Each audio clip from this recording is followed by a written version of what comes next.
black satch training. Right now we're working on improving our Neikang, taking one of those postures, looking at it in detail, doing a little extra practice with it.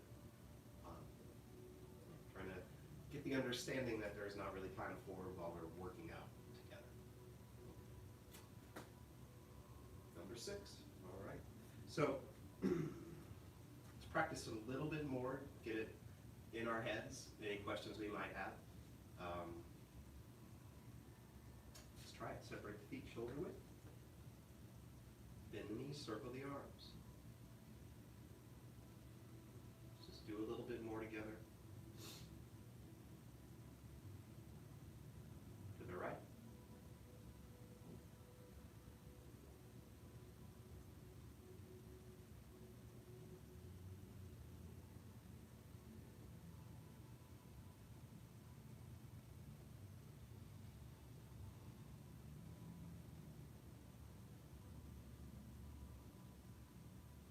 Back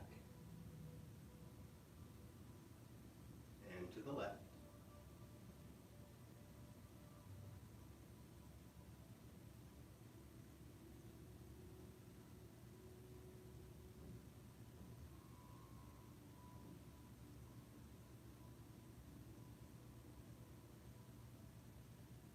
And up, back. One more to the right.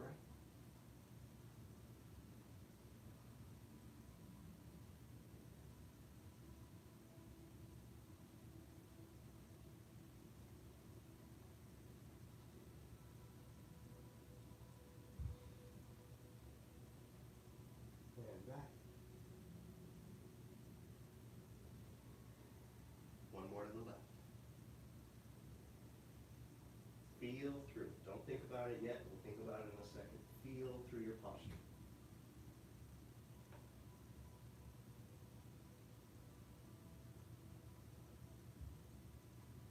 And back. Okay. And release. Let's get analytical on it. Okay. From the feet. Let's go from the feet up. Feet, just like your embracing horse. Shoulder width, which we've talked about in other Neikang improvement classes.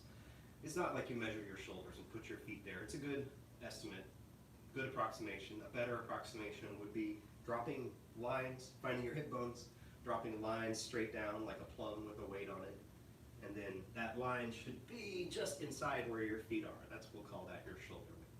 And then really, most deeply, it's a distance that you will feel as a good, balanced, stable position of the feet, where it's a little close together, and you can feel the kind of left to right of it too far apart, and you feel how there's some sort of immobility to it. So, too much said about that.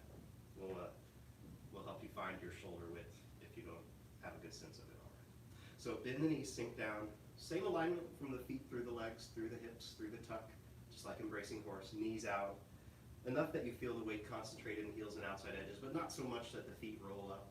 And these shoes can deceptively make it look like the foot's coming up when it really isn't.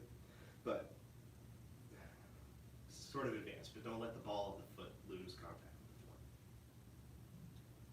Now from there, that brings us to the first common mistake correction sort of thing, is to not straighten the leg. So if you watch you can see it from the front. I'll show you what not to do. Just watch. If I turn and I'm not really aware where I'm turning from in the body, I might straighten that leg to try to get more range. And yes, I've turned, but I'm not working on the parts of the body that Neikang was meant to work on, and I don't have my alignment that will translate to Tai Chi as well. So try to keep that leg bent, and then relax through the waist. You'll hear the term loose waist over and over again in Tai Chi. It's central to the movement style. Relax through the waist. Turn as far as you can without that leg moving or straightening or anything. Feel relaxed through it, feel it bent. And then if you only get to here, that's okay. If I go any farther and my knee has to go, then don't do it. So that's the first thing, is keep the knees still, is what I think of. It won't feel still. You'll be changing your relationship of weight through the leg. But basically it should stay where it is in space. Okay, waist is next up. We talked about that. Loosen it. If you can imagine turning from there, this is a good place to work on that. I think in the Nakon book, C.K. Chu says you should feel like you're wringing your body out like a wet washcloth. And that's right. So I feel like I'm stable in the bottom. The upper half's not really doing much on its own except straightening the arm. And then I'm turning from the middle. Okay. Just keep on moving up the body. That brings us to the arms. If I think of my embracing horse or my starting position, one arm stays like that. So if I didn't straighten the arm, it would look like this. One starts to go a little higher just because of the angle of my body, but yeah, so here's if I went the other way. So, common mistake would be to try to get there with just the arm. And at the furthest extent, there is some stretching through the arm, through the shoulder, but it's not just that, and it's not good to start with that. So turn in the body, extend the arm. Let's keep going on the details. That brings us to the hands, to the fingers, to the wrists. Don't let it be too limp. When you first start, we may just get you to relax, and that's all we work on for a little bit, you know, when we see you every day. Can't do that right now, but if you send us pictures or videos of your postures, we will give you correction. And we won't bring it up by name. It could be anonymous. So, what else? Yeah, gently stretch through the fingers. Keep that kind of extended feeling. Oh, the head. The head, that's the last part. So, what to do with the head? Well, I can tell you what not to do more easily. So it's not straining to get the head under. From the shoulders through the neck, through the head, it will still feel like that head suspended relationship where I'm not tense in the neck, I'm not sticking the chin out, I keep the chin tucked, it might feel like a gentle stretch in the back of the neck, but head suspended, even though the suspension is now twisting and pointing off to the side. So still head suspended, yeah. But it's not a loose head either, so it's not tense, it's not too loose. I like the analogy, being a musician, I like the analogy of a musical string, where if it's too tight, you might break it, or it'll sound wrong. If it's too loose, it won't make a sound. That sounds like music. All right, let's see. Try to play through previous iterations of this class to think of the common questions. Yeah, I think that's all I've got. Let's practice a little more together. If something occurs to me during that practice, I'll bring it up at the end. But, we're almost out of time for Black Touch training anyway. Let's go 2 more each stop. Round, connect through the body.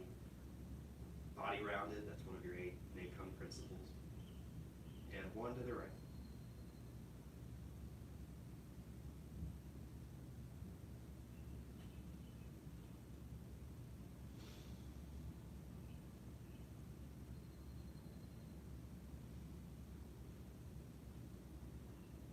Back. 2 to the left.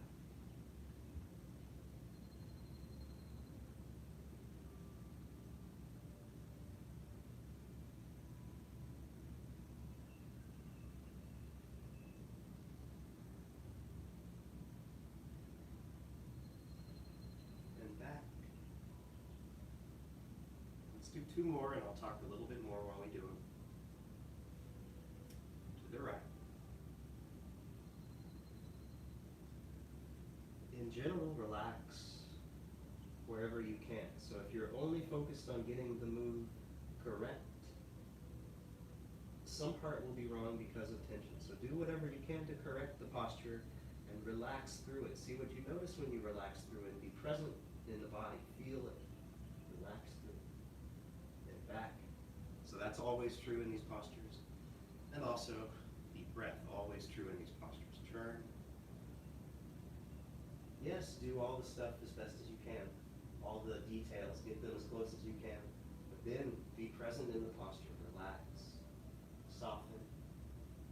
Breathe. Stretch.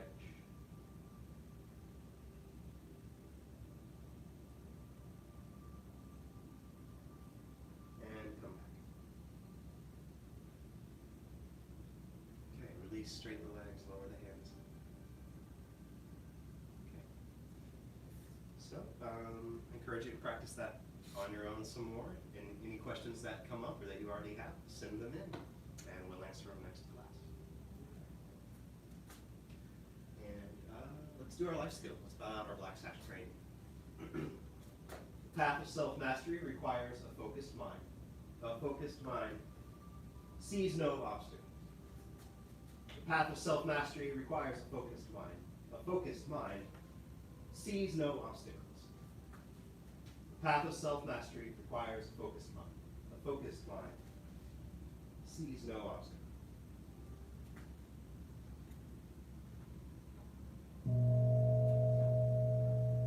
And bow to each other at home.